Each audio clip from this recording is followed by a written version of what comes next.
Welcome to the Beacon English Podcast. Today, we're doing a deep dive into something that trips up, well, almost every English learner I know. It's this weird thing I call the fluency paradox. Oh, I know exactly what you mean. It's where you've learned all this vocabulary, maybe even complex grammar. Right.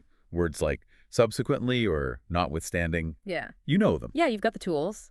But Yeah. then you try to have a simple, casual chat, and it falls flat. You sound kind of stiff. Exactly. Stiff. The conversation doesn't flow. You feel this wall between you and the other person. Mm-hmm. It's like the rules you learn for writing just don't quite work when things get fast and, emotional in real speech. So the secret we're digging into today is honestly a bit strange. It's not about learning more big words. No, quite the opposite, actually. It's about really mastering those short, simple, almost rhythmic phrases we use every single day without thinking. Okay, so that's our mission then. Yeah. We want to give you, the listener, a kind of shortcut, a map to sounding genuinely human, not like a textbook. That's it. Focusing on simplicity, connection, and that natural rhythm. We're going to break down the exact phrases and little conversational tricks people use, at work, grabbing coffee, just chatting with friends. Things that build that connection rather than just getting the grammar perfect. Connection over perfection. That's the goal. So let's talk about sounding natural. If we're not aiming for, dictionary perfection, what are we aiming for? We're aiming for sounding accessible, relaxed. When we say natural, we mean finding that rhythm and honestly, that economy of speech that native speakers slip into when they're comfortable. And the confidence, the relaxation, that kind of follows naturally once you realize most chats are built on these super short, quick exchanges. Totally. Exchanges that don't need a lot of brain power. Which leads us right into the first big idea. This philosophy of connection over perfection. It's a real mindset shift. It really is. Especially if you were taught that, formal English is the best English. Yeah, the learn trap. We see it all the time. People think using big, complex words makes them sound smarter. Right. But think about your actual day. Think about the speed of things. Oh, okay. Like running into someone in the hallway at work. Perfect example. You've got maybe, 10 seconds? If you're trying to construct some sentence with moreover in your head. Forget it. By the time you figured it out, they're gone. Exactly. Two things happen. You slow way down, breaking that natural back and forth rhythm. Mm-hmm. And second, you sound really formal, which actually creates distance, not connection. That's the core of it, isn't it? These formal words, they just add weight. They do. They increase the mental load for everyone. Casual chat needs speed and warmth. Words like furthermore. They're for essays, right? Not for bumping into Dave by the coffee machine. Yeah, you're here, hey, gotta run, catch you later. Oh. Not, I regret to inform you of my imminent departure. No. Real life uses shortcuts. Linguistic shortcuts that signal warmth and efficiency. So the power is in simplicity. Native speakers aren't trying to wow each other with vocabulary in these situations. Not at all. They're just trying to connect. Quickly, easily. Simple things like, how are you? That's great. See ya!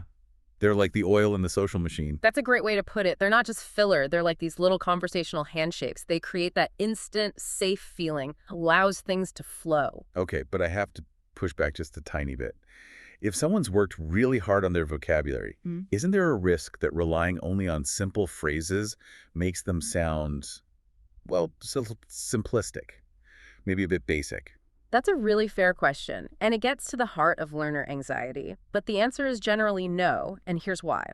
Natural speech balances that simplicity with rhythm and tone. Okay. So it's not just the words. Never just the words. If you say simple things like good or great, but with a warm tone, good intonation, natural speed, you sound friendly, confident, approachable. But if you use a super complex word, but really stiffly, then you sound like you're reading a manual. And the context, the hallway, the cafe, it demands simplicity.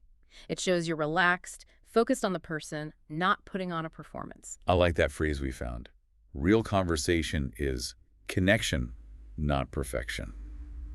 It gives you permission to just relax. It's liberating, honestly. If you just focus on connecting, on sounding friendly, showing you're interested, you'll naturally start using those short rhythmic phrases. Because if you wait too long trying to find the perfect complex sentence, the moment's gone, the connection's broken, it feels awkward. And these little quick exchanges, they happen everywhere, right? Work, coffee shops, stores, with friends making plans. All day long, this is the foundation. And simplicity isn't just preferred there, it's pretty much required to keep things moving. Okay, so if we've mastered that foundation, let's talk about how to actually start these interactions. Moving into casual conversation starters and replies. Yes, we need to ditch those overly formal greetings. Please, everyone, stop saying hello, how do you do, unless you're actually meeting the queen. Huh. All right, it sounds so stiff, like something from an old movie. We need friendly, easy ways in, things that put people at ease instantly. So let's focus on the key phrases. And for you listening, really pay attention to the rhythm, the music of these. Okay, what's the first one? The go-to. The absolute classic, the Swiss Army knife. How's it going? Notice how it squishes together sometimes. How's it going? Yeah, it's quick, friendly, doesn't demand a long answer. Exactly. Then maybe a bit more informal. For friends or colleagues you know well, what's up? Even faster. And the answer's often just like, not much, or even just, hey. Right, it's almost just a sound of recognition sometimes. And then, really important if you bump into someone unexpectedly, nice to see you. Oh yeah, that one immediately signals pleasure, Yeah. right? Sets a positive tone. And the intonation on all of these is just crucial. That little lift at the end of how's it going makes all the difference. It's the musicality. Okay, so what about answering? You get asked what's up. That You need something quick back. definitely. No 3-minute life stories, the standard. Always safe. I'm good, thanks. And this is key. You got to return it immediately. Right, the reciprocity. How about you? And you. Yeah. Keep ball rolling. Always. Or slightly more upbeat. Pretty good. Okay, and then the one that confuses everyone. Not bad. Ah, yes. Not bad. This one is so important. It uses a negative word, not, but it's almost always positive, or at least neutral positive. It doesn't actually mean things are bad. Rarely. It just means, like, things are okay, I'm managing, life's fine. It's understated, content, stable. It's a huge cultural shortcut. Like, can't complain. Exactly, like can't complain. Or that wondrously philosophical one, it is what it is. They all signal things are generally all right without needing a big explanation. Mastering, not bad, shows you really get the rhythm of everyday English chat. Okay, let's take a specific situation. You see someone you haven't seen for ages. Right. The classic shortcut phrase here is gold, long time no see. It packs so much in, doesn't it? Surprise, warmth, shared history. All in 4 words. So efficient. And the replies need to match that energy. You could just acknowledge it. Yeah, it's been a while. Or turn it right back to them. I know. How have you been? Perfect. Let's try a quick role play. You start. Okay. Hey. Long time no see. Wow, yeah. Seriously, how have you been? I've been great, actually. Just, super busy with work, the usual. See. Quick, easy, friendly. We recognized each other, exchanged pleasantries, gave a tiny bit of context, busy with work. Everyone gets that, and it felt totally natural. No complex grammar in sight. Just short bursts. Which brings us perfectly to the next bit. Keeping that flow going. It's not just about starting, it's about showing interest and reacting. Ah, the engine of the conversation. This is the real secret weapon. You have to show you're interested, that you're actually listening, and react with some curiosity. Just answering the question and stopping, that often feels like you want the conversation to end. Even if you don't mean it that way. Right. So if someone shares something, you need to react to it, acknowledge it, maybe prompt for more. Okay, let's take positive news. Someone got a new job or something good happened. You need energy. Match their excitement. A quick burst. Really? That's awesome. Awesome is a great amplifier here. And if you want more details. The magic phrase, congratulations, tell me more. That little tell me more is such a clear, open invitation. It guarantees the chat continues. Okay, but life isn't always awesome news. What about reacting with empathy? Friend had a bad day, is tired. Needs a different touch. Gentle, caring, curious. If they say, "Ugh, I'm exhausted." You could say. Something simple that shows you heard and invites context. "Oh no, long day." Or if you feel the same way. Connect with it. Yeah, me too. Need a nap? That me too is so powerful it instantly makes them feel less alone. So these small reactions really, that's great, me too. Gotcha. They're like the glue. Exactly. They're the connective tissue. They show you're present, you're engaged, without needing a whole long sentence. But the key thing, and this can be tricky, is delivering them with actual feeling, genuine interest. Oh, massively. It's not just what you say, it's how you say it. Which brings us to tone. Right. The nonverbal stuff. Yeah. Your tone, your expression, even a smile. It often says more than the words. Absolutely. Your voice carries the emotion. Think about smiling. When you smile, it literally changes the shape of your mouth and throat. So that's great. Yeah. Said with a smile sounds physically different. Totally different. It sounds brighter, warmer, more sincere than the exact same words said flatly.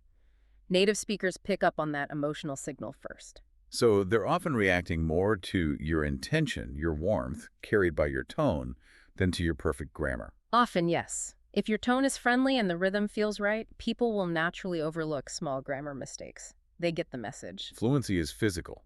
It's about the habit of making those sounds with the right feeling. It really is. It's muscular, in a way. Okay, so we have the starters, the reactions, the importance of tone.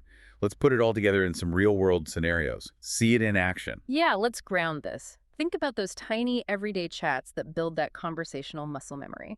Like the coffee shop, that's a classic. The barista's trained for speed and friendliness. Right. They won't give you a formal intro. It's, hey, how's it going? Or what can I get for you? Super efficient. And your response needs to match that. Simple, friendly, and return the question. I'm good, thanks. How about you? Perfect. Match the tone, hand the ball back. It's a quick, pleasant transaction. Same with the neighbor you pass in the morning, right? Hey, how are you? Pretty good. You. Done. That quick rhythm, question, simple answer, return question. That's the heartbeat of small talk. And the big takeaway here is that the warmth and the rhythm matter more than nailing every single grammar point. Consistently, if you get that warm, rhythmic connection going, people want to understand you. They'll happily listen past minor errors. Okay, let's break down that cafe conversation example we looked at earlier. Line by line, see how all these pieces fit? We bump into each other at the counter. Okay, so the start. Hi there, how's it going? Casual, low effort, friendly. My reply uses that reciprocity. Pretty good, thanks. What about you? Simple answer, return the question. Keeps it moving. Then I add just a little context. I'm great. Just finished work, so I need some coffee. Badly. Gives you something real to respond to. Right, and I jump in with connection. Same here. Crazy morning.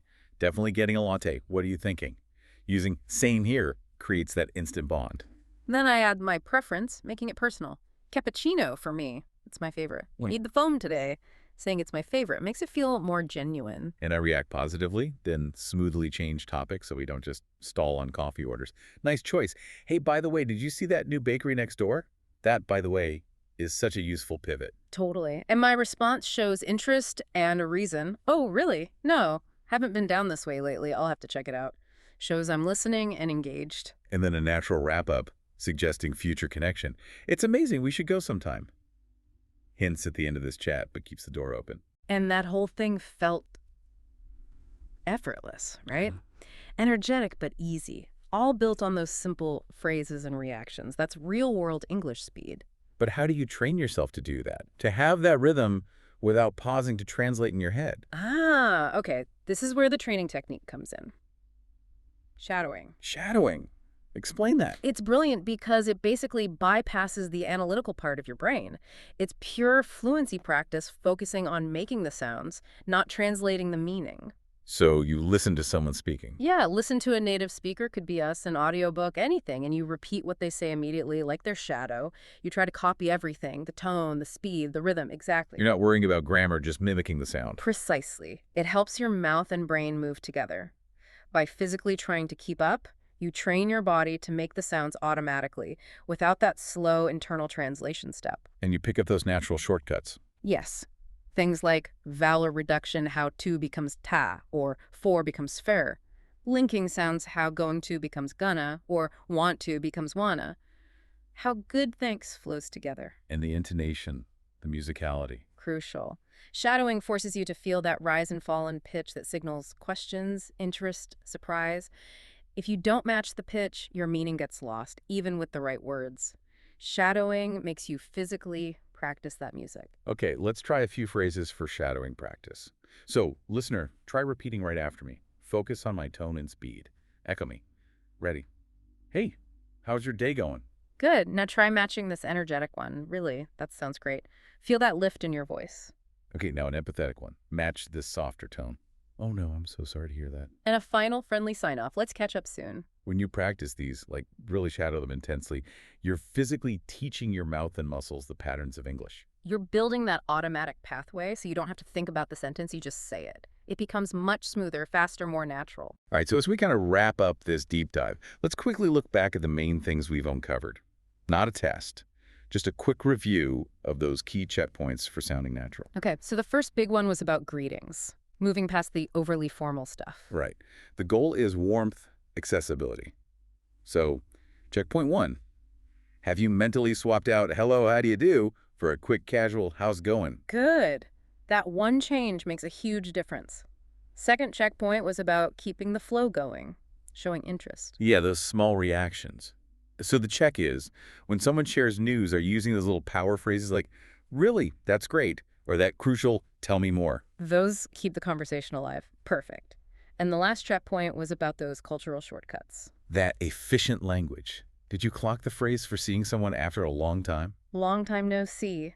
If you're starting to feel comfortable using that, you're really embracing how daily English works. So what's the big takeaway for everyone listening on their fluency journey? It's pretty clear, I think. The real key is daily practice, but focusing on this short, real, friendly English, every single tiny conversation you have, even just ordering coffee, it strengthens that connection muscle. It changes the homework, doesn't it? Instead of stressing about complex essays, just aim for one quick, friendly chat each day with anyone. Exactly. And here's something really powerful that came out of our look at this. Practicing that small talk. Yeah. That's actually how you build big confidence. Oh, interesting. Because when you realize you can handle those quick, simple interactions. The pressure just melts away. You feel capable. So we really encourage you, the listener, take this, maybe use that shadowing technique to get these phrases and rhythms into your system. Yeah. And today, make it a point. Actively start one simple, short conversation. Just one. Remembering that the real goal isn't complex sentences. It's clear, warm, kind communication. That connection. Start small, sound friendly, and just watch how much more confident you start to feel.